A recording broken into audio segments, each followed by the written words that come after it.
And I gave him a magical item where he didn't get exhausted after raging. I could have house ruled it as well, but I thought this was cool. Barbarians mixed with Bard and you have a man of war. Yeah, cool. Yeah. Barbarians seem really fun to me, mainly because of Grog. It was such a lovable oath. Yeah, true. I love the episode where Grog has the eagle spreader on him and learns to read for a night. That's super sweet. But the best, maybe the best moments in the entire first campaign of Critical Role was Grog and Craven's Edge. Yeah, I think those interactions with that sword were the best. They look like bodybuilders with guitars as well? Of course they do. Blind Guardian. Yeah. All right. Anything on the Barbarian? No, just that it's really cool. They're super cool. Yeah. That's like they're extremely cool. Yeah. I liked the wolf card. From the Drissa Durden books. Yeah, definitely. That's an intelligent barbarian as well. But yeah, so and it's funny that you mention it because the fighter character that I was talking about, Strife, I really recognize a lot of Strife in that character. Yeah. Like for me, I was reading that character of Wolfguard, and to me it was like he's basically thinking the same things or doing the same things as I would have done with Strife. Yeah. In a way. Yeah. Probably he was a fighter in second edition as well. Probably, because he started out as second edition. When you read Era Salvatore's books, you really notice when he's shifting editions. Fourth edition was really strange. It's like Order of the Stick. Yeah. I think I just filled a spot check. but you know, when fourth edition came out, and then you had all this ritual casting that suddenly started happening and all the stuff that was really strange in the book. Kind of liked it still, but and I think let's not go into the worst book. Anyway, great example of Barbarian. Adam Warlock. Yeah, great one. Adam Warlock. Adam says Warlocks, but it's too cool, you know, Adam Warlock. I'm so glad that Adam Warlock decided to respond to our question. Yeah, indeed. Adam Warlock, I think you're great as the golden good guy, not as one of your more evil alter egos, but yeah. Lots of different ways to build them. So it's about warlocks. Anyway, lots of different ways to build them, and I like the dwarven flavor. Seems pretty rad to get your powers from a patron. That said, there are also my least favorite class too. That's why I like this answer, of course. I've played in too many campaigns where the Dungeon Master doesn't utilize full adventuring days short rests. That they really fall off when your party wizard gets a long rest after each decent fight. So the favorite class in lore and flavor, not favorite class in mechanics, is basically what he's saying. In some of the mechanics, because I think one of the strongest, but I don't think it's the main mechanic, but one of the stronger mechanics of the Warlock is that you get your spells back after a short rest. Yeah. So my Void Disciple works the same way in Bowen. You can do everything. No, I can't do everything. Anyway, and I really, while we are starting gaining levels, and I still have 2 spell slots, I'm starting to notice that the short rest is really what I need to continue. Yeah. And because otherwise I'm getting behind on my spellcasting abilities. I always have to choose 2 spells to cast, and then I can't do anything else except do a whole lot of other things, of course. But I'm basically a rogue afterwards. So Warlocks in general, I think, are super fun, and the flavor and the lore is always amazing. I mean, I love Lovecraftian cosmic horror and that sort of stuff, and I can totally imagine getting your powers from some elder god or other dark entity, and I think that's really cool. It also gives the Dungeon Master some things to work with, which might also be one of the problems, because if your Dungeon Master decides for you that the patron you've been following is actually like the big bad evil guy, then at one point you will get somewhere along the story, you'll get the choice like, do you break away from your patron or not? And then you basically force a player not to be his class anymore. Yeah, or you Or you shift give it. him, or you Yeah. shift it, or you give him It's a hard one to be the dungeon master of. I can imagine. I've also considered whenever I play a barbarian, not having intelligence as my dump stat, at least for one of my barbarian at least. Yeah, so that's cool. Warlock is probably the best at multiclassing, just from what I've seen. Yeah. So if you're going for the power play, yes.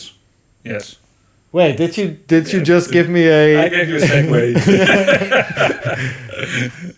Yeah, I have one level of Warlock at the moment with my Bard, and it works really well together. There were specific reasons, backstory reasons that I did it, but there were mechanic reasons that I just thought that I wanted.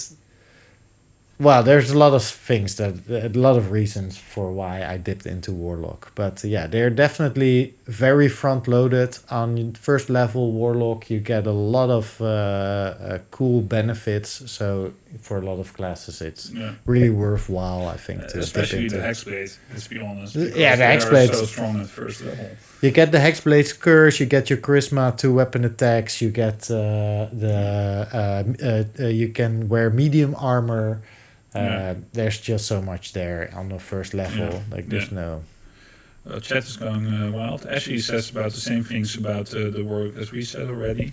Fixed walls. It also always makes me good for some good dramatic story between the Warlocks and their patron. Yeah, makes that's more, what I mean. But that's a double-edged sword where it can be difficult to balance out. The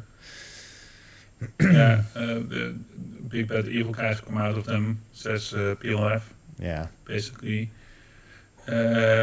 See, that is strange because I like DMing Warlocks into making more pacts with the patron and going for full demonhood. I see it like a necromancer becoming a lich. Natural conclusion that could be as well. Yeah, but I think overall in general the fantasy of playing Dungeons and Dragons is usually like playing the heroes, and that should be possible if you choose the Warlock class because you really wanted to play a Warlock and you want to be the hero, and then if somebody forces you down a path of evil for just playing your class, that can be a bit rough, I think.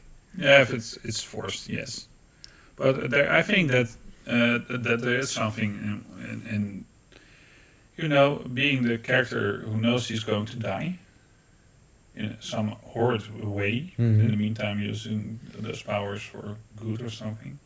Yeah, that could be very interesting. Yeah, oh yeah, for sure, definitely a lot of interesting things story-wise with the Warlock. Demons can be heroes. See, Hellboy. Yeah. Demons can be heroes. I could say something more about that, but more on the Warlock. I really like the lore and the options that it brings. Mechanic wise, I sometimes there's a lot of cool spells and abilities that the Warlock have, but at the moment, there's a certain point where it seems like they seem underpowered for some reason. Well, that's because the main weapon is your Eldritch Blast. Yeah. Even if you don't buff it, it's still a very powerful cantrip. Yeah. And you have to support your how you use it by your other features, and that can be being able to see 120 feet in the dark, or casting a charm person spell 3 times a day, or levitate. I think you get 8 options. I think there's I think that maybe it's because the strong abilities for the Warlock are not super visually outspoken. It's not like you can cast a wish or some major meteor spell or do some. Yeah, I mean you get spells at a certain point, but like the main things like Armor of Agathis, or if you choose all your invocations that boost your Eldritch Blast, you're still just doing the Eldritch Blast, right? So you've spent a lot of power into that one thing, where a wizard or a clerk will do all these things and a rogue will go in. It does change when you reach 11th level and go up.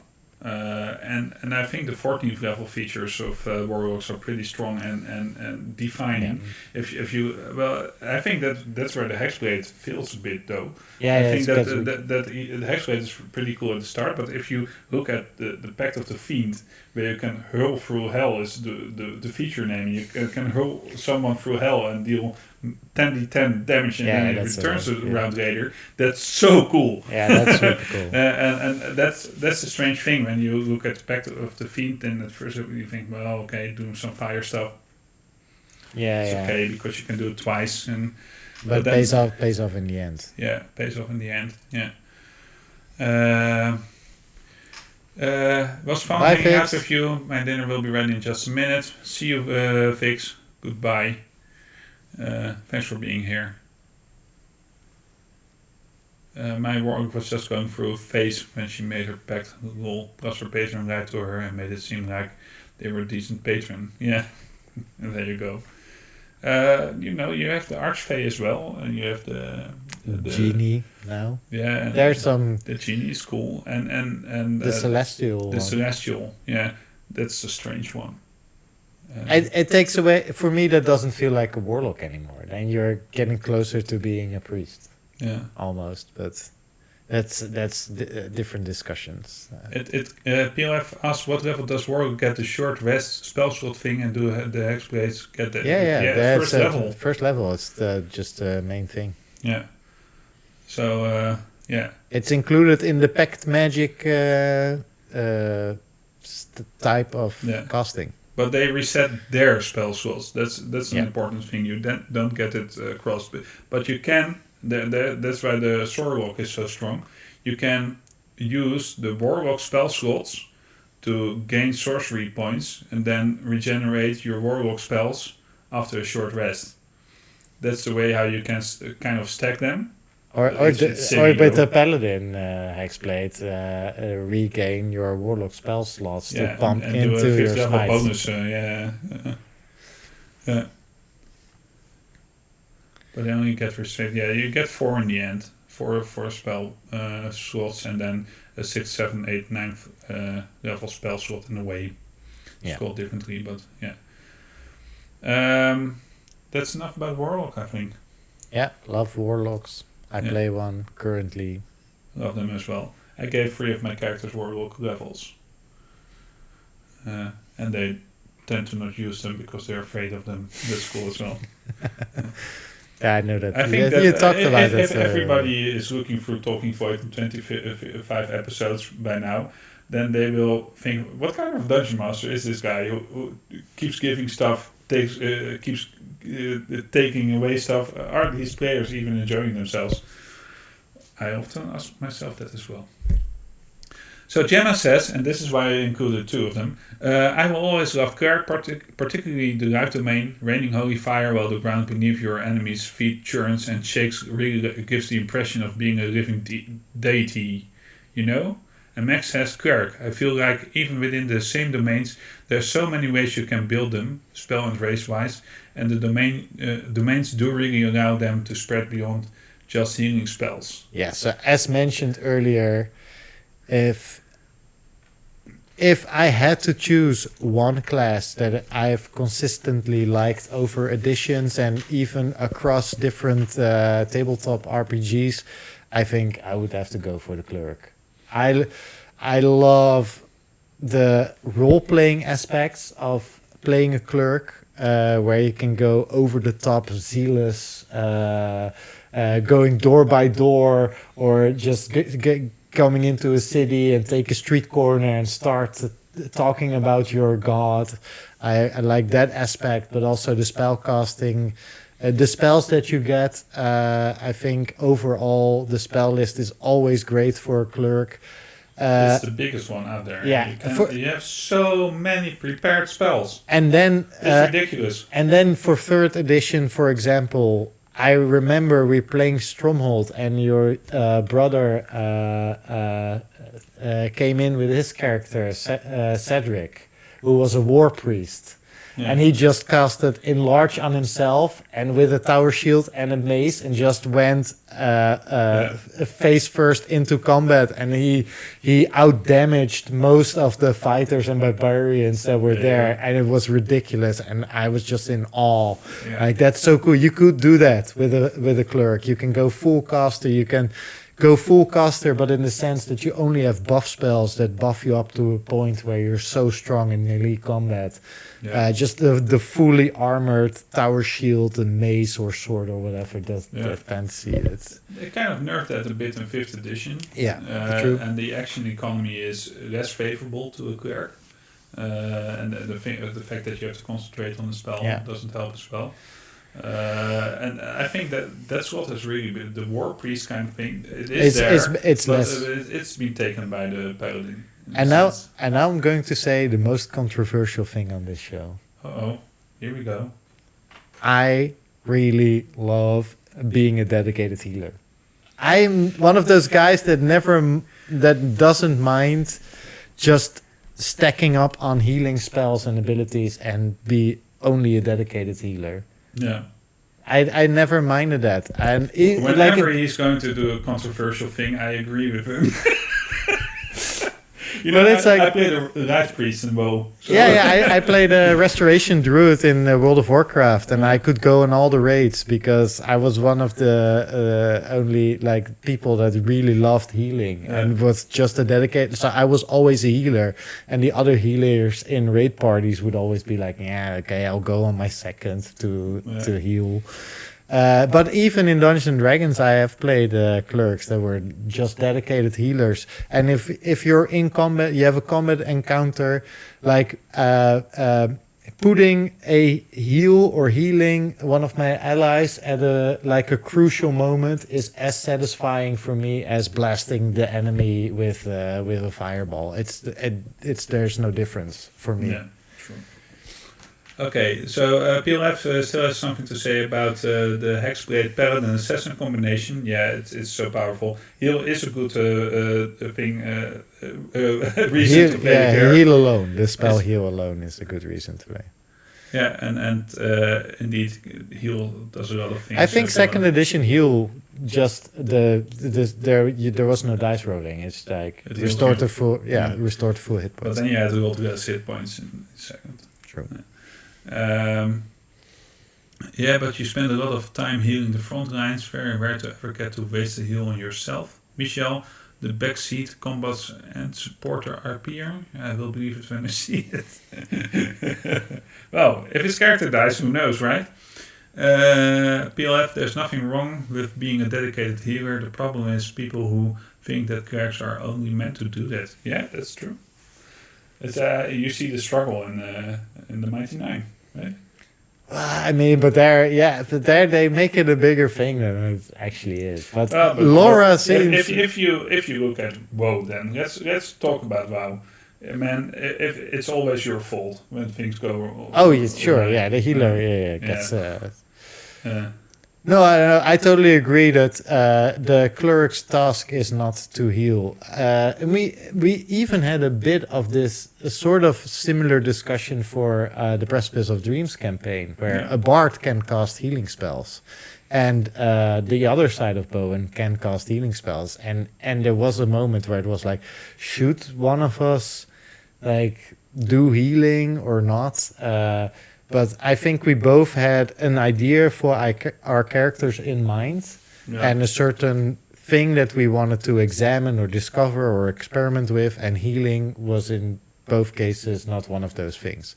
And we both don't mind playing healing classes. But for this specific character, I had this plan in my head of what I wanted to do with the character. And healing is not one of them. That being said, I did choose Healing Word as a... first level spell. Because Healing Word is super overpowered. Yeah. One of the most overpowered. Yeah, you're right, PLF. Heal still doesn't involve a roll. Yeah, but it gives you a flat bonus to hit points instead of just healing you full. Yeah. That's what you mean. So Shay showed you all the way. I would love Precipice of Dreams if we talk about I would love playing a character in this world, I think. Like a full cleric in the world of Adon. Just going full Adon crazy. Yeah, I like it as well. I think that would be good. That would be fun as hell. Well, I'm playing a cleric, but I'm a wizard. Yeah, I know. So yeah, but yeah. So okay, let's go to the next one. We still have a lot to go, and we're talking. And we're only taking, so it's super. It's for everyone that sent their answer in to this question. Thank you so much. It like 248 answers at one point, and maybe they're still disappeared for some reason. I don't know how that went. But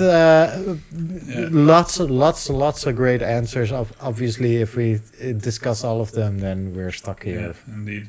So Andrew says, Artificer, specifically Battlesmith, can hold a role, melee, tank, healer, range DPS, support, or my personal fave, mid-range disruption, able to create needed magic items out of your butt as needed. Infusions can work on other characters, good spell selection, amazing out of combat with proficiencies. Yeah, so the Artificer, I think we both said that we would try one.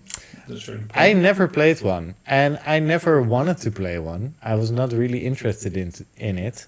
And then I had this idea for a Voidcast thing that maybe we'll get to do one day. But anyway, I was dreaming about this, and I thought, in this situation, what kind of character would I create? Yeah. And then I started reading the Artificer, and then I didn't fall in love with it, but I liked it so much. There were so many cool things that I didn't know about the Artificer. So yeah, I definitely did a 180 on that.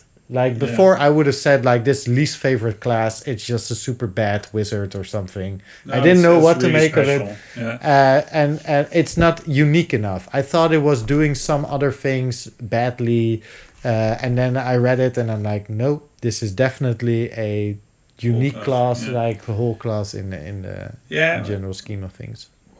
They really filled the niche with that one, and I think that's important when you make a new class. That's why they also make some mistakes, I think. Although, I've made a Battle Ranger class because I didn't think that the path of the Battle Ranger did it in Barbarian. So that's a reverse. In the fifth edition. Fifth edition, I made it in free as well. But I made it a full class in fifth because I think it's really something different than a Barbarian. Yeah.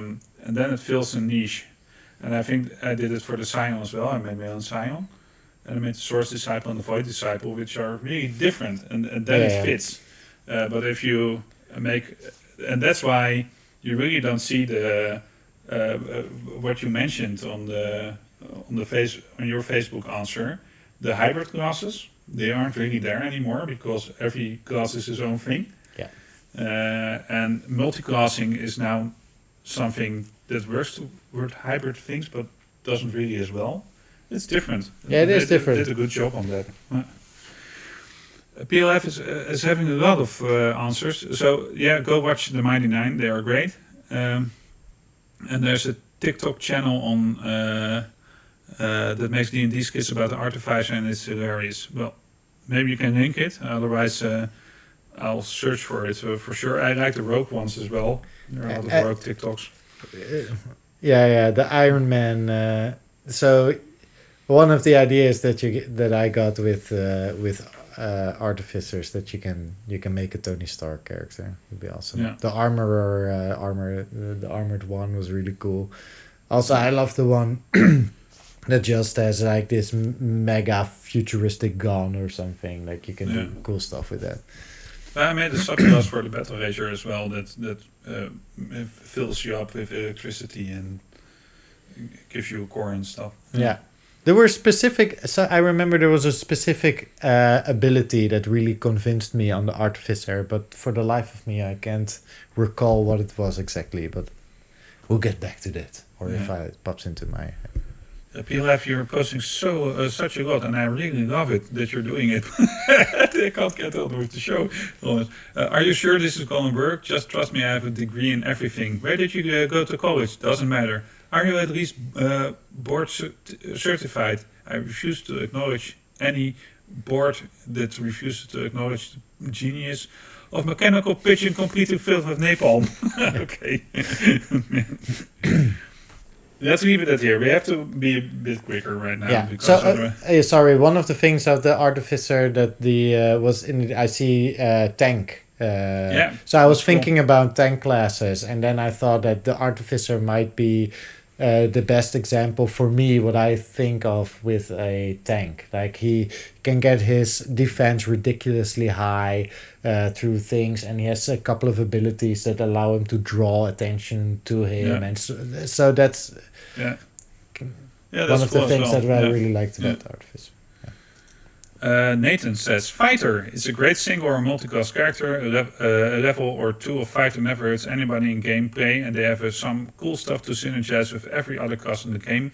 Action Surge is pretty one of the kind, and to get it at second level, Fighting Style and Second Wind have some way to be used by literally any character, good proficiencies for fighting stuff, short rest, battle ready almost every time, extra feats potential and build versatility galore. It's just old reliable.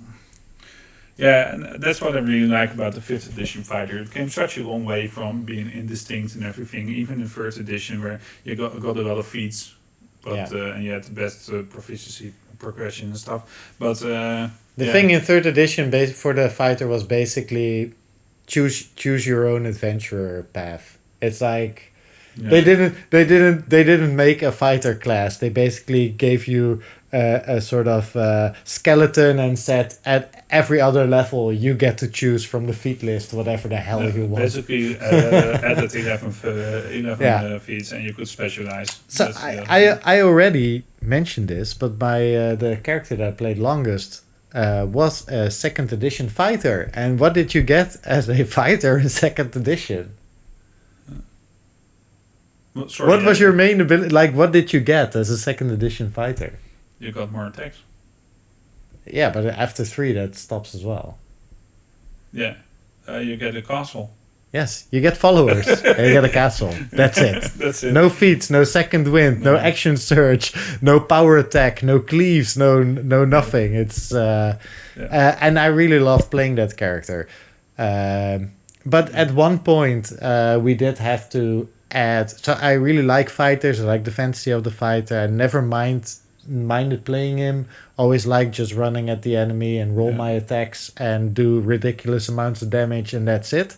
But at one point, after 10 years or what of playing that character, we were already playing 3rd edition with some things, and we saw that there were so many things in 3rd edition that would be cool. So we started to add power attack to my character. We started to add cleave to my character. We started to the roundabout attack. What's it called? The whirlwind attack. Yeah, all those kinds of things. So we sort of Roger, the dungeon master for that campaign as well, basically sat down and created a lot of skill trees for each character, which were based on 3rd edition feats. No, based on 3rd edition. Relfer says Strife got extra abilities long before 3rd though. Yeah, that's true. That's true.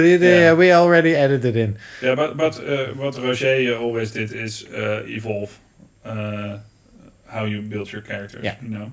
And I was really happy with that, because that's what kept the character fresh for me, I think, because I really need that. I need some form of choice or variation, and I'm really glad that we got that in, because I think that the pure base fighter in 2nd edition wouldn't have been that interesting for me.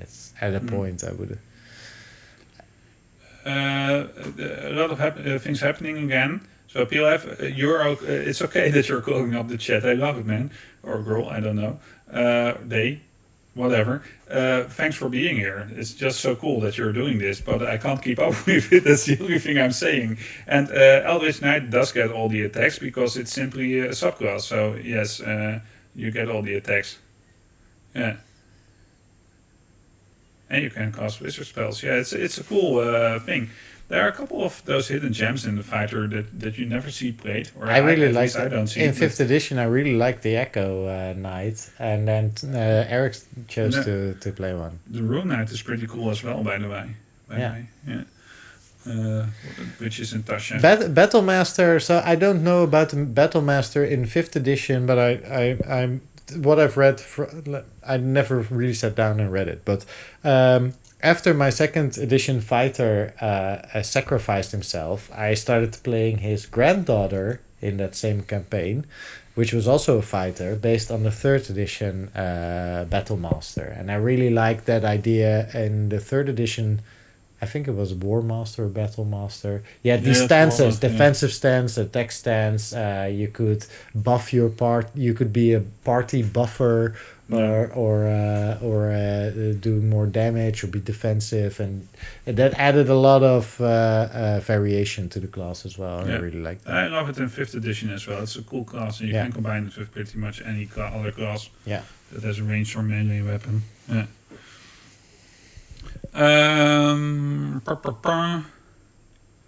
Let's go to the next one.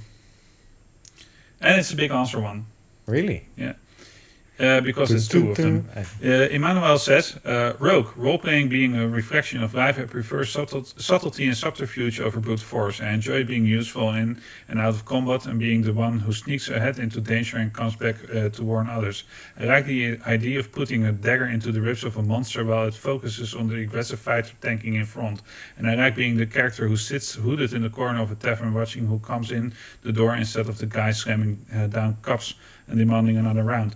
So the funny thing is, I replied to him on Facebook, and I said, well, because it reminds me of Aragorn in a way. And he said, you just made my day, because that's right. But I'm a rogue, and but I could multiclass and everything. And I really liked that reply because he was so enthusiastic that somebody got it. Apparently, I don't know if you are here in chat. Well, anyway. Yeah, so, I really like that answer. Yeah, it's a good answer, and it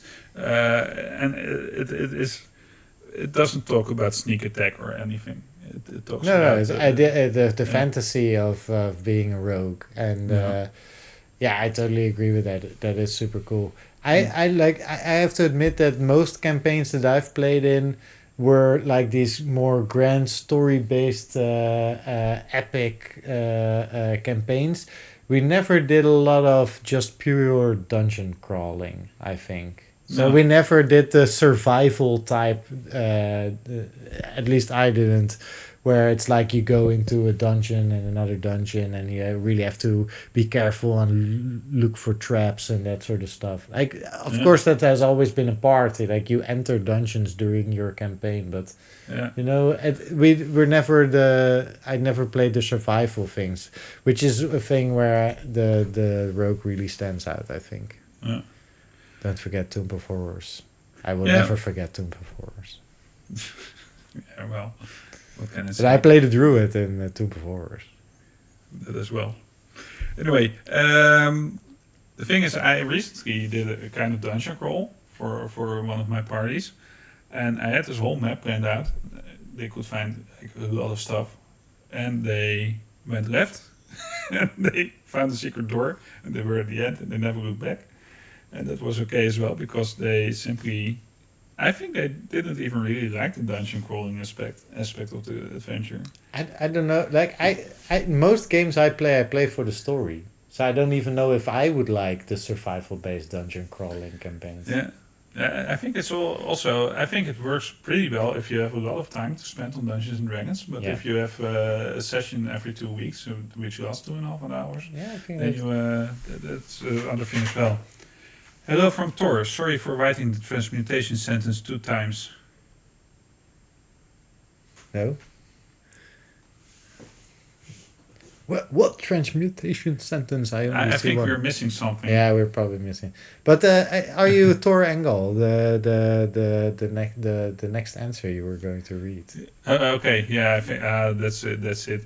Tor Engel. I really like rogues and classes that don't deal with spells. I really like MacGyver-like playstyles. The spell categories do like our schools like transmutation, where you work with your surroundings. I think damage spells are boring and leave the spellcasters as damage dealers with a cap. The spells I do like are transmutation school and spells that encourage you to use your surroundings. The double transmutation. That makes sense. I already forgot that part, so I was a bit confused.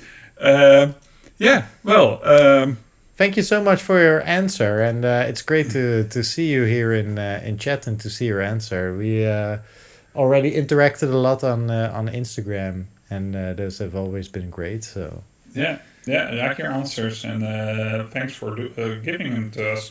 We'll be getting into your answer shortly. PLF just says Assassin Rogue is just a goddamn sneak archer from Skyrim. Tell me I'm wrong.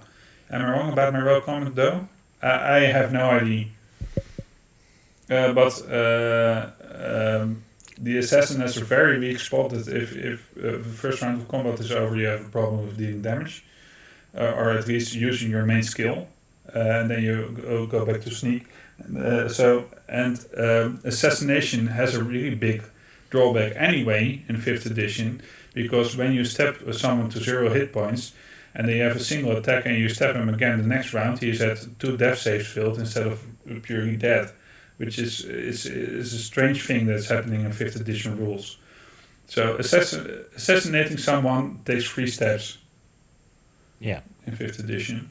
And so the name is really strange. I experienced this recently in one of my campaigns where I wanted to kill something and it didn't work. Don't know if you're wrong, but it's my favorite way to play Skyrim. Well, sneaking in Skyrim with a bow is just great. It's my way to play it as well. But back to your answer, Tor. Let's go back to the answer then. I like the MacGyver stuff as well. But as I said, it's quite complicated, I think, to work into your campaign if you have limited time. Yeah. And really give the attention to that kind of role in your party. I think we are at a point where we don't have time to sit around and wait for sneak attacks and somebody scouting for half an hour and disarming traps. It's like, let's go through this dungeon, take some damage from some traps. Yeah, but it's a real pity. But it is. I said this before as well, not so long ago. But when my rogue did this in one of my parties, and he was doing so well, and then the paladin decided to Leroy Jenkins it destroyed his evening because he finally got this opportunity to do his thing. And that's what you have to take into consideration with these classes that really rely on this kind of role-playing things. Yeah. MacGyver playstyles and doing funny things. He always oiled the scharnieren, can't come up with the word in English. Hinges. The hinges, and then so you could open the doors more stealthily and all that kind of stuff, and he really did very that's well. cool if you put put some thought into that, and then if it gets ruined by another player, that's a shame, of course. But the fancy of the rogue, where you're just sneaking around or scouting or disarming things, or maybe laying traps or MacGyvering some contraptions, and that's also always really cool. I really love spellcasting myself, so rogues have never I like that fantasy, but I never really got into the rogues and playing them, but I did play a rogue type character in a future campaign where I was a sniper, and there it really spoke to me that I like the whole idea for that character. For me was I don't mind doing taking 3 turns doing nothing but observing the enemy, and then pick one objective and shoot it and make the perfect shot. Like I would gladly take 3 turns of doing nothing so I can make that one perfect shot and take out the spellcaster. And you basically take him out in 3 turns, but like I liked that idea of just being there, lying like 250 feet away from some point while your party is fighting. You're doing nothing for 3 turns, just basically, honing in on your target, and then make that one perfect shot. Barbarians can destroy traps as well, as long as they are physical. I think that for every rogue, when you have the learning curve, the learning curve, especially for your first rogue, goes faster than your sense of what the trap can do. And then you think, I have this one, I know how this works, and then it doesn't work the way you think, and then you die. And that especially that counts for barbarians as well. I think if you have a dungeon master that's especially vicious, at least. Yeah. And that's a really serious answer, by the way. You just perfectly described the romance of sneaking. Was that in response to my description of the sniper, or Yeah, I think because so. I think that for me would be the fantasy of the rogue as well. In the with a knife, it's like you're hiding in shadows, just maneuvering around the battlefield or in between, doing nothing, ostensibly doing nothing, but then at the right moment just come in and take the one perfect shot and take out an enemy. Yeah, And I think at one point when sneak attack damage and stuff was built into Dungeons and Dragons with 3rd edition and now with 5th, I think that fantasy became a bit less because you're doing ridiculous amounts of damage on a sneak. Yeah. But I think in 2nd edition, and maybe I'm just misremembering this, but the cold shot mechanic. No, yet, And maybe that's a homebrew thing. So the vulnerability of a rogue in 2nd edition was pretty was high, or thief, I should say. Yeah, thief. thief. And he had backstab, but to do a backstab, you had to be stealthy, which was harder in 2nd edition. You had to get behind your opponent, and it couldn't have seen you before that. And then you had a multiplier on your damage roll. Which was more significant then because the Hit points were lower and you didn't have death saves. So you actually would die at minus. Well, there were house rules around that, but so it was much harder. And this is so in 3rd they introduced sneak, but this is they introduced this so that rogues could do things during combat. Yeah. And then in 5th they made sneak even easier, and I just said the Tasha bonus thing. Yeah, that's which makes it possibly easy. And that's all for damage output, but it isn't for doing that one strike. And that's for me the fantasy. It's not like doing. Even the assassin can't do it. He needs 3 strikes to do it. That's a shame. Bring it back. Yeah. Although it's pretty because I use it on characters, of course. I think overall in general people will probably enjoy playing the rogue from 3rd or 5th more than somebody that doesn't do anything for 3 turns. Yeah. Because nowadays I think it feels really bad if you're not doing anything. Yeah, but unless in second you let him sneak in first, and then you went after him. Yeah. But that it's not a play style. Stuart says, I have 2 of them, so I combine 2 of the classes in this one. Bard, because I have been a fan of the class ever since 3.5, and with how they are kitted. There's quite a bit of wiggle room for character creation. One doesn't just have to be a horny bard. They can be an orator, a comedian, a historian. I have this one in the back pocket when I get the chance. A skald. The list is endless for what you want to go for. Plus, they are the epitome of skill monkey, and that's plus in my book. You can be a painter, a playwright, a writer for the playwright. That's what I really like about it. That's where, and sorry, before I go on, Thor, thank you for your answer. I hope we did it justice. And if not, please tell us so we can do it justice anyway. But I really love this Bard answer because that's has been a discussion with us, and I think that destroys the meme thing.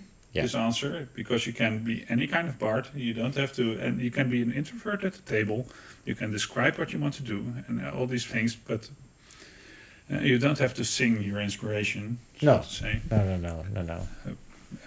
Which is great when you see Sam Riegel do it. Which justice is served as a natural. I think it was another talking void. Sorry, I have to mention this because we're talking about bards and you just mentioned Scanlan and Sam. But I think in another talking void was like the most epic moment or whatever. For me, still the best moment in the Critical Role episodes is that one episode where it's just Sam going into this mansion because he needs to form and he gets caught and he turns into a triceratops, and they start at the ground level and they go through the entire mansion, like in every room something happens and he's just roaming around or running around like a dinosaur, and then the fight ends up on the rooftop and the entire building is in flames, and he has this horde of enemies that he sort of have defeated and that are still after them, and then he's on the rooftop, everything's burning, and he just jumps off, being caught by his Bixby's amazing hand, and flies off. And that was one episode. I think in my head it lasted the entire episode. It might have been an hour or whatever, but that was just such a show of like how flexible the bard can be and how powerful and funny and like everything. The moment was amazing, and just. But if you don't want to be the bard, don't be that bard. No, you don't have to be that bard. That's the main thing. So I currently play a playwright bard, and the idea was that she is very introverted, and very introverted for me as a very extroverted person is maybe still a bit more extroverted than others would think. But yeah. You can be introverted bards. Can definitely be a thing.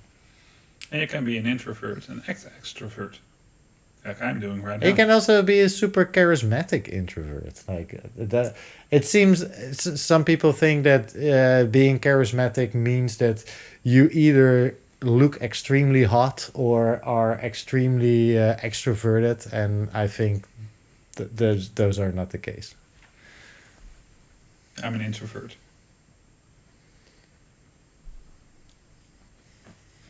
Anyway.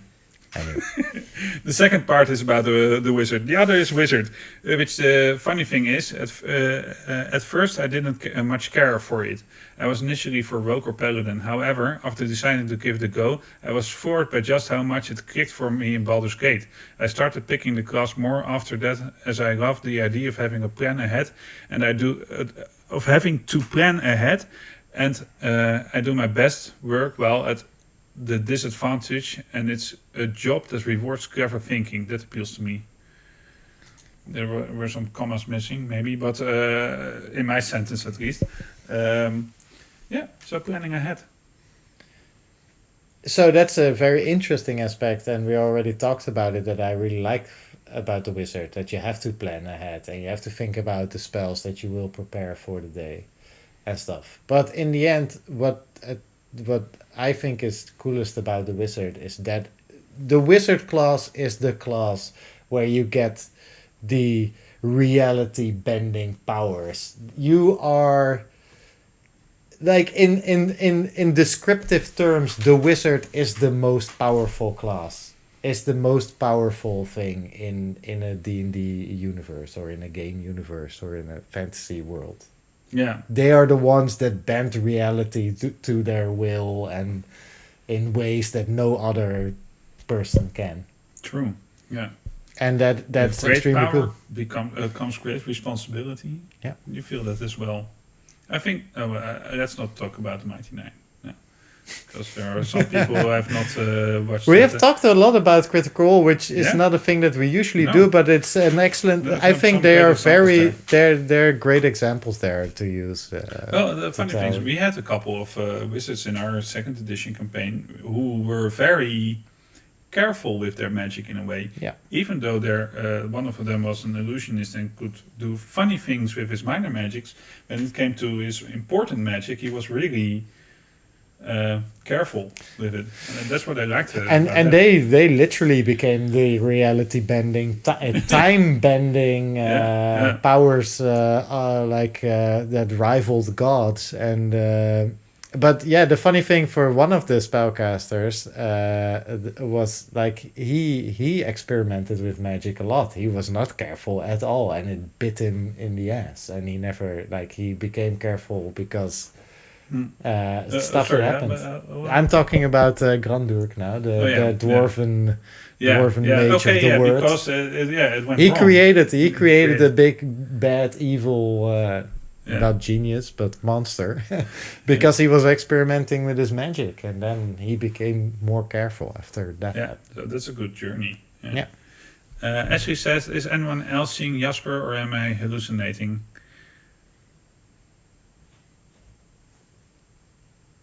Here I am. PLF is paraphrasing the critical role moment. And Marinee says, you might be introverting a Jasper. And then there's a smiley. PLF says, plus wizards get a lot of spells, so if you can actually get your wet Kinex defense of a frail old body to a high enough level, you become OP as shit. It's a very backloaded class from what I can tell. Yeah, well... Is it backloaded? No, it's not that backloaded, because that's what I've experienced. I'm playing an Abjuration Wizard, and I thought that was always kind of the boring one, so I wanted to make it interesting. That was my thing. Yeah. And I think it's pretty powerful. And not because... You have to think about what it means, what the abilities that you get mean, what they can do for you. And I'm a wizard that storms into a melee. Yeah, you can do that. Yeah, I can do that because of my arcane ward and my quick reaction spells that replenish my hit points for that and make me invulnerable for a time. Although I did mix in a level of cleric, which helps a lot for my armor class. Yeah. But you just have to see the transmutation one as well, the evocation one as well. So sometimes you see in a feature and you think, well, a sorcerer gets meta magic and this evocation thing is lesser than that. But then if you think about it, those are very strong features that the evocation wizard gets. Even if it's buffing your cantrip to deal a half damage when it misses and stuff. Yeah. It's powerful. It's really powerful. And it's distinct as well. Yeah. I like wizards a lot. Yeah. So to get back to the Bard, I think from 3rd edition I really liked I see myself in real life a bit as a jack of all trades, master of none. And maybe over time now I've mastered some things, but I have a lot of different hobbies and interests, and I love everything, and I always try to get new experiences and try out new stuff. So the Bard always spoke to me as a class, like something that I recognize. But I feel like they've moved away a bit from that in 5th edition. Because it's powerful. Because it is super powerful now, but I get the idea less of jack of all trades. I think Bard has become more of a full caster class. While in 3rd edition, you could be the rogue, or the fighter, or the... Well, in 3rd edition, you got up to 6th level spells as well. You didn't get the end game... Yeah, so you weren't the full caster. No. So in 5th edition they moved a bit more away. They moved a bit away from the... that because there was a difficulty with the class in 1st and 2nd edition. But you are right. You get jack of all trades, but it just sort of happens in the background. Yeah, it makes you makes your skills a bit better. And there are subclasses that will allow you to mimic a rogue or mimic a fighter or mimic, in 5th edition. But the general feeling now, I feel like they're very powerful spellcasters. Like the lore Bard has been really popular in 5th edition for magical secrets. You can basically, you can form your spell list to match any of the powerful wizards that we were just talking about. Yeah, especially with the Lore Bard. Yeah, indeed. and for wizards, the only wizard that I played was loosely in the Stormhold campaign that you DM'd, and it was a multi-class cleric wizard with a true necromancer prestige class, which basically meant that every time I leveled up, I would both get all my divine spells as my and. That is still by far the most powerful character that I've ever played. I think you end up 14-14 in both classes at 20th level, but with a boost on all your necromantic stuff as well. Yeah. It was really powerful. It was really powerful. Mystic Turch as well. Those were the prestige classes. I think it was the Termatologist or something. I'm not even pronouncing it right, but it was one prestige class that would just get you straight up to 18 in Divine and Arcane. I think that was the Mystic Turch. Mystic Thirch, or I think it was. Yeah, could be. Yeah, doesn't really matter. Doesn't, Let's go to the but, next one yeah, because super now we are powerful. running very late. We are. But it's a special episode. It's fine. Yeah, it's a special episode. We're getting it. But oh man. Well, 3 more. Yeah, we're getting it. Okay. Jay says, Sorcerer. Please hang in with us, chat, for just... It was the first class I ever played, and I just love the idea of how they are one of the only classes who can legitimately say, I didn't ask for my power, I didn't train or study, I was born like this, whether I like it or not. They have such an interesting character concept as they can be role-played as either accepting of their power or living in a denial. They thematically have the best opportunity to have so much internal conflict and derive from their powers that they were just given to them. Were they given to them on purpose, by accident? Were they chosen for something grand or just in the wrong place at the wrong time or right place at the right time, depending on in how they view it? Just so much character development awaits a sorcerer just upon choosing the class. All of that and the metamagic is fun. With the addition of their subclasses finally getting some expanded spell lists, they are slowly becoming on par with the other casters' versatility. With high charisma and proficiency in constitution saving throws at the start makes them great support casters for buffs, debuffs or any concentration really, making the warcaster an even more potent feat for them to have. They are missing ritual casting, but they have more fit a niche of a combat support caster instead of RP support.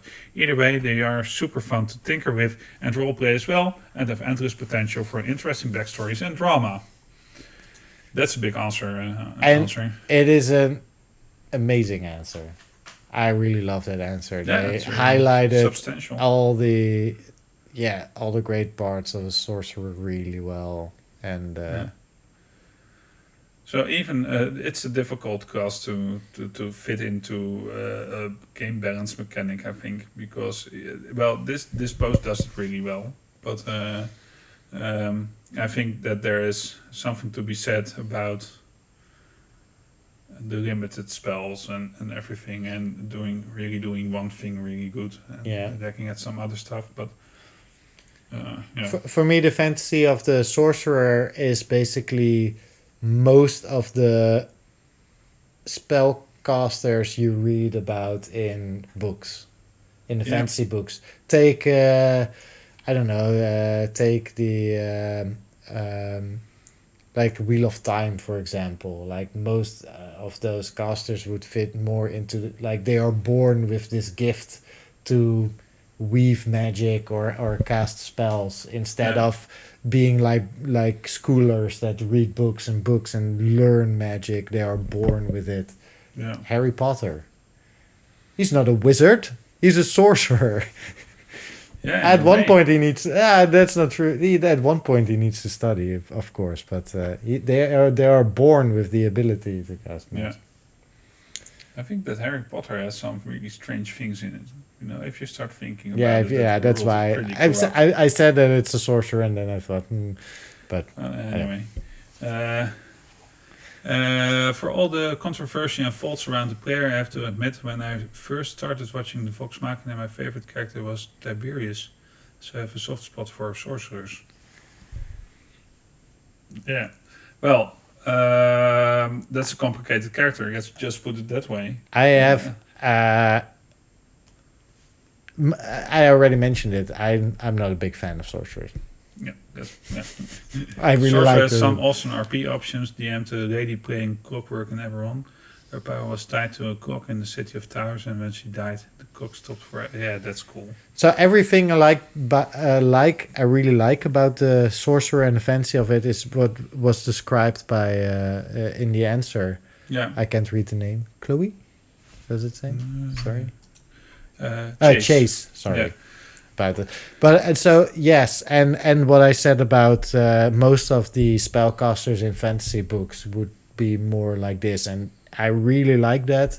But in game terms, I always really like the wizard more than the sorcerer, and the sorcerer always felt it's the same for me. Yeah. It's kind of the light version, you know. Yeah, the light. Well, I mean, you say that, but that's literally what I would think when I saw the Sorcerer in the 3rd edition handbook I would go like, why would I ever choose this? Like, this is... Yeah, but that was really limited in a way as well. This is the light version. How many spell slots and spells do I get? No. This is not for me. That was more than that is in 5th, I think. Yeah? I don't know the exact number. I've looked at the Sorcerer. No. Okay, let's go to the next one, because we really have to make some haste. Ashley says... There you go, Ashley. I was raised atheist and I'm in no way religious, but I can't help but play a paladin, the righteous infliction of retribution, clothed in full armor and carrying an arsenal of destruction. They are the ultimate pen knife character, frontline brawler, damage sponge, support caster and healer, all rolled into one. Then there are the RP opportunities, the internal torment that they face over any moral choice. They know the right thing to do, but that is not always the easy solution. To a paladin, the greater good is always a calling, but loyalty in the party can often lead to having to make a morally questionable choice and pray for forgiveness rather than break the social oaths and bonds of fealty. They are what I always advise for new players. Like a bit of combat, a little bit of magic, survivable and forgiving at the lower levels. There are plenty of directions for newbies to go, and the class allows for specializations in so many ways that they will find their feet and learn the game. For experienced players, it is easy to handicap yourself with a paladin. You can start with low charisma and make the journey of discovery of the character to so much harder than it needs to be. This is almost unique among classes. Trying to play a non-dexterous rogue or a stupid wizard will lead to untimely death at worst or total player frustration at best. But with a paladin, they are so versatile and survivable that you can intentionally make the game harder and rely on guile and party mechanics, and thus improve your role playing by forcing you into teamwork. Just love paladins. So first thing I'm going to say before anything, I read this answer first, thought it was great, and then I saw who wrote it. Okay. So I have to say that before we go any further, because actually this is a great answer. It is a great answer, and I told Ashley this, and I think you maybe as well, but this answer is exactly the same answer I would give you for clerk. It is my answer for clerk as well, and paladin is that same thing. It's the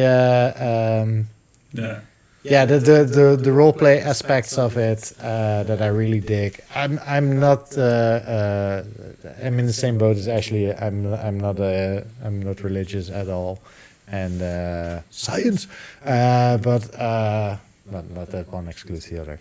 But yeah, I love the answer, and I think it's true, and I think it's complicated class, and I'm very punishing for my paladins. But lately I've got one with a conquest paladin, and he's doing great. I have no objections to how he is handling it.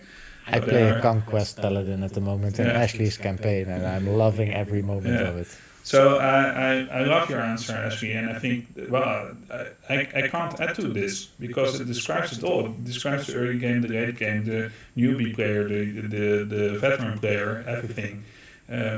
Really well done. Thank you. Yeah. As she says, it is the ability to make the game harder that I love. Start with low charisma and then grow. Yeah, that's the way to do it. Yeah. When I played my paladin, who was called Holiness, and Holiness Among Us, really, and the title was not born into the world, so Holiness was derived from my name. Anyway, I was really cocky, but I got, in the end, I was so humble. That was what I really liked about the journey of that character. Yeah. Yeah, for me, having played Holiness. You know? That's been so long. Yeah. But for me, I think that in our second edition campaign, the Paladin Gabriel was, especially in the beginning, perfectly played by Paul. And that's the one thing that I would add, based on my experience with that character, but also my own character, is that they are they can be super tragic, but there's also so much room for humor in a paladin. Yeah. Because they can be so stubborn or so stuck to their ways, and it's not like you can be haha funny with it and make stupid jokes or whatever, but there's like in there, because they're so tragic, there's some sort of humor that comes into it that I really love as well. And I think like that's not really in the answer. I would add that. Other than that, I don't think I have anything to add.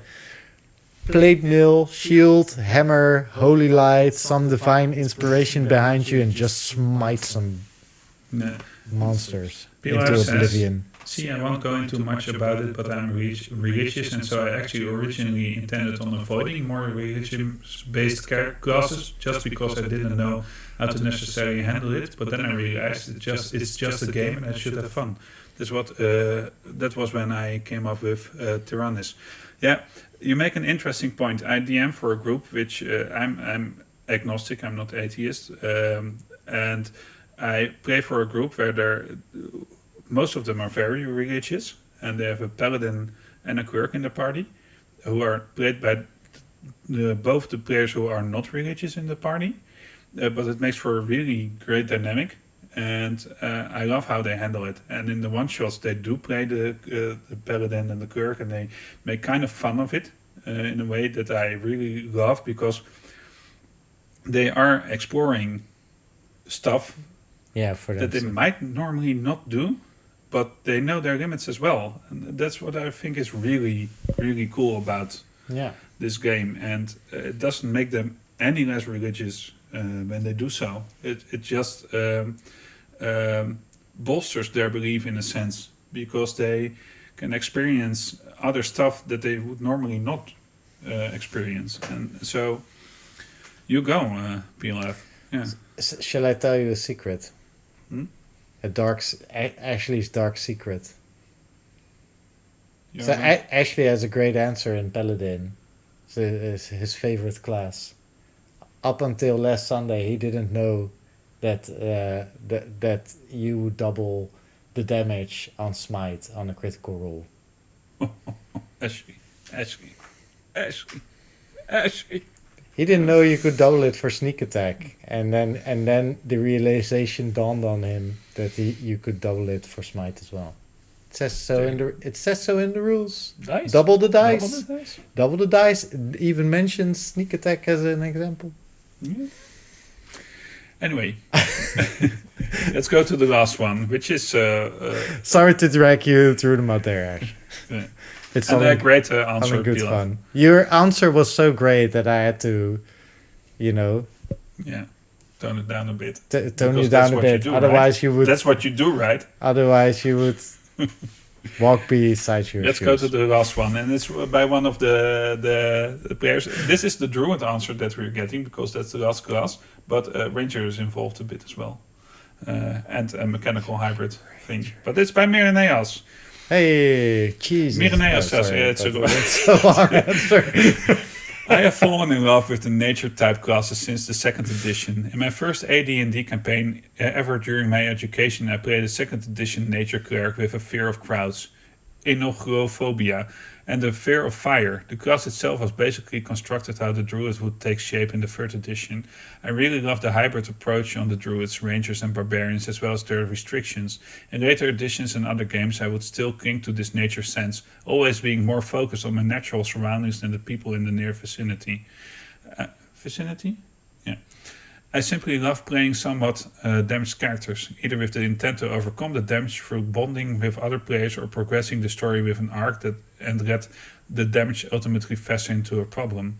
Mireneas Marineador, the 3.5 edition Ranger character in Jasper's Urtur Battle for Plagfest campaign, was a socially distanced, disturbed loner who awkwardly solved a crime and got enlisted in the army in the commander's role as a reward. Somewhat the same theme, very fun to play.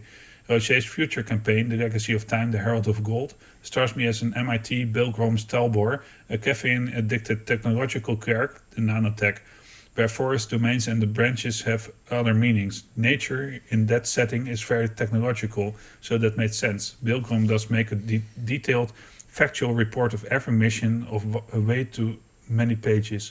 The animal companion is artificial intelligence, possibly created by an extinct alien species. Hashtag Roger knows. And then there's Serf's Gramme in Jasper's Order from the Breach into Infinity. A dual class Source Disciple, Enhancer, Druid, which is another example of the same theme in a different play. Serves as a silent observer here at range, but has a way to remember the red line where others get emotionally sidetracked. Of course, her sidetrack is the most impactful to date, since it involved killing a massive amount of life on the continent where we used to live during a series of misplaced revenge. Currently, she is a divine-imbued half-dragon human with a divine-imbued half-dragon half-brother who is the sorcerer of the party. Hashtag Jasper knows.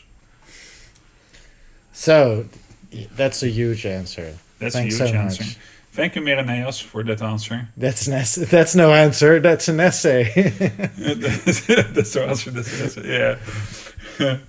Ashley says, interesting. I always come back to the water with my characters, not always in Triton, but often. But I always serve the sea god and love to be the sea, be by the sea. Must be part of being a sailor, I guess. Also, Marineas.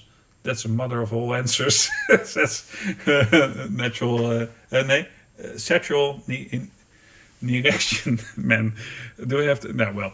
PLF says, and I get that I'm not a real noob since I've been the entirety of Vox Machina, but I'm still a noob in the sense I haven't been in a session of my own yet, but I plan to try one eventually once I have a better grasp of using the game mechanics rather than just watching.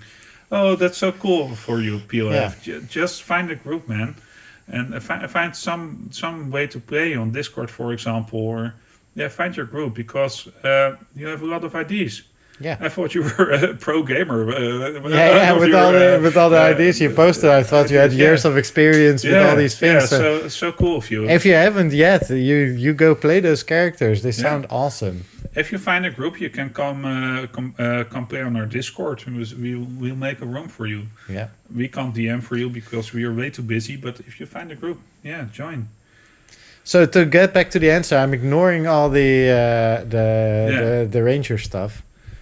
Because while I'm not super into rangers, I think druids are probably a close second usually in my favorite list. And that's because of the versatility. Shape-shifting, spellcasting, the nature theme there, the animal companion. There's so much in the druid. So much versatility.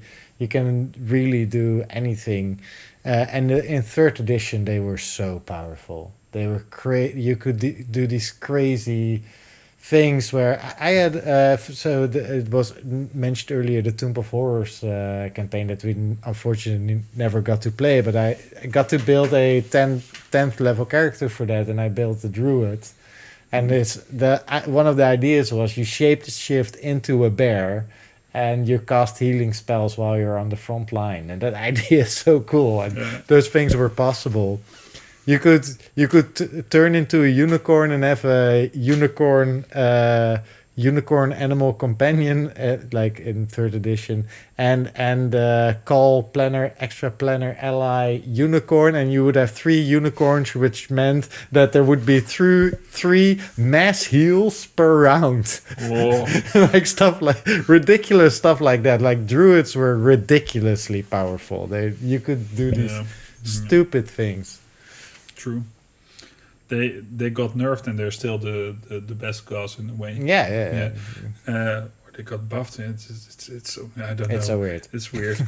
But I love your answer, Marineas. It's a really good answer, and I like the fact that you play on this nature theme and the social distance theme in a way. Have these things consume you, be part of you, and I agree. Serfs made a big mistake. She had revenge on her mind, and she summoned this horde of leathery things that, while they cross the lands, eat everything in their path, and that's what happened. It caused some Jasper's drama. not the best DM to.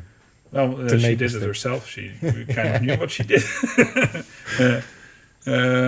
Yeah. So I also love how you mentioned the technological nature aspect of your current character. I still see it as nature. Yeah, and that's a great way to see it.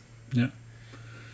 It's not all dirt and leaves and animals. It can be anything. Can be That's cool as well. So, those were a lot of answers. Those were a lot of answers. And it has been a long show. I really feel like we haven't maybe given the last few classes the elaboration that they would. No, but in a sense you build up to them and you understand the concept. I think the answers spoke more for themselves too. I think the there choices were also. only big answers in the end of our show this time. The thing is that we are ending at the end of our show now, and I'm going to do another viewer's choice thing of what our next question will be. What do you think of that? Should I do that or not? I'm going to do it anyway. Do but it. You can, Do it. You can say no, and then Do I'm it. still going to do it. But first, let's do. Oh no, let's do this first because that makes more sense. There we go. Viewer's choice for our next question that we'll be asking. Man, I still feel that when you propose viewer's choice, I still feel like you are supposed to give them 3 options from which they can choose. Yeah. Yeah. That's such a silly way to ask a question. Viewer's choice. Which should be the next? Choice. Which should be the next question? Viewer's Will choice. it A be option A, B be option B, or C be option C? It's a free form. You can say whatever you want. What should the next question be? What should the next question be? Esner had the last 2.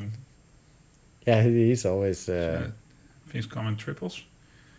Yeah. You see, they don't get it. They don't get suggestion, it. Yeah. or the of the above. Yeah, it's viewer's suggestion. Yes, sorry. There's no choice to be made. You know, you don't give them, you don't present them with a choice to make. I'm so sorry. But I like to see you sweat anyway. Question for the next time. What should the question for the next talking point be? Yeah. Would be a very short episode for once. No, knowing Jasper, he can probably talk for 2 hours about this. That's because I'm an introvert. What is your favorite plane of existence and why? That's a cool one. That is a cool one, But one. I feel like you would have to give them an overview. Yeah. I have an idea for one. Which of the 6 core stats do you feel is the most important regardless of your character class?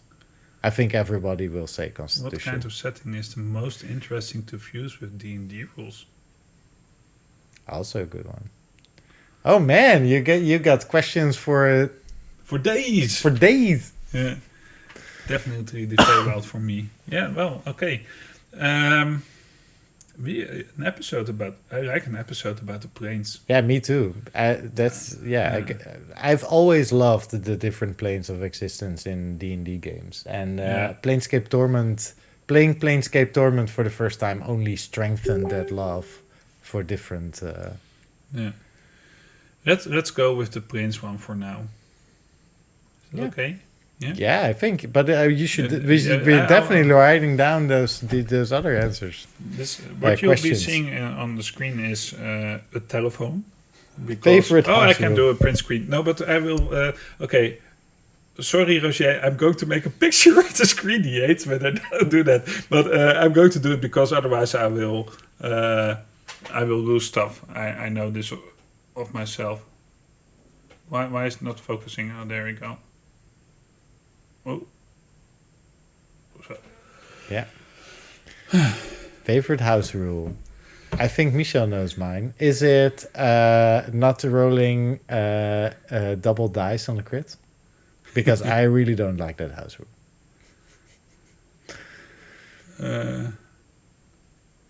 I like that one too, Ash. Briefing on PLF. What core stats do you like improving most? If you could... Yeah, well, there are a lot of answers. If you could pick 2 races to combine as official race. I meant playing Teros. Oh, the plane, Theros. Yeah. Okay, obviously. Okay, so how does that compute with the multiverse thing? Is Theros somewhere in the planes? Is it? I think. Is it if you prime material?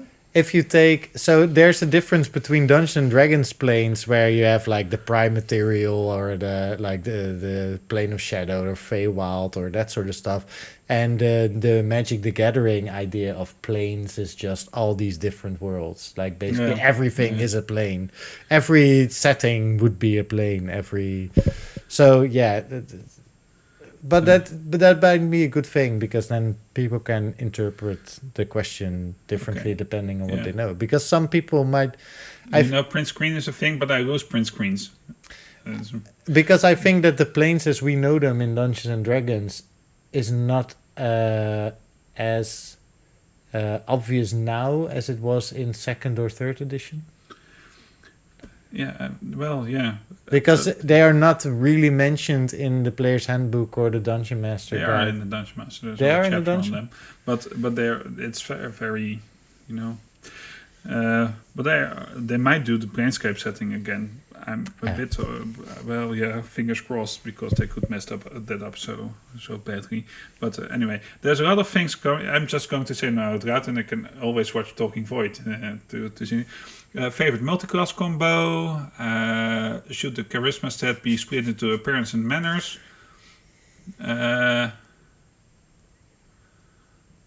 2 weeks and new Talking Void is on the page already started. Nice, I jumped 2 weeks and I'm in the new Talking Void on the page already started. I think that should be the one. I think you get... We will be doing the planes thing. Thanks, Ashley, and thanks everybody for your answer. I'll certainly... Wait, I'll do Eric's answer. A Boeing. Boeing is my favorite plane.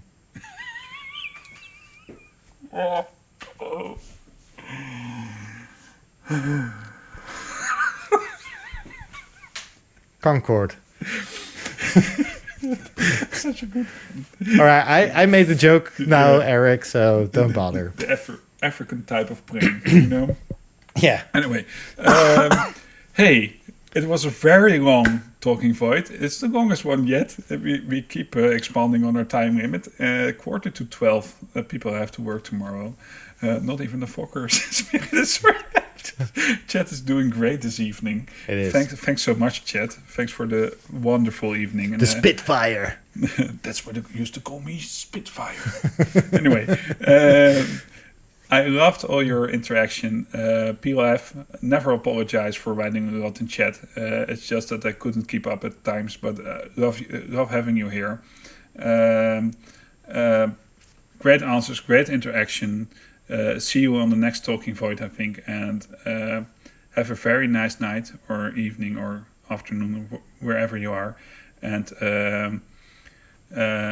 see you soonish. Yeah. I have to...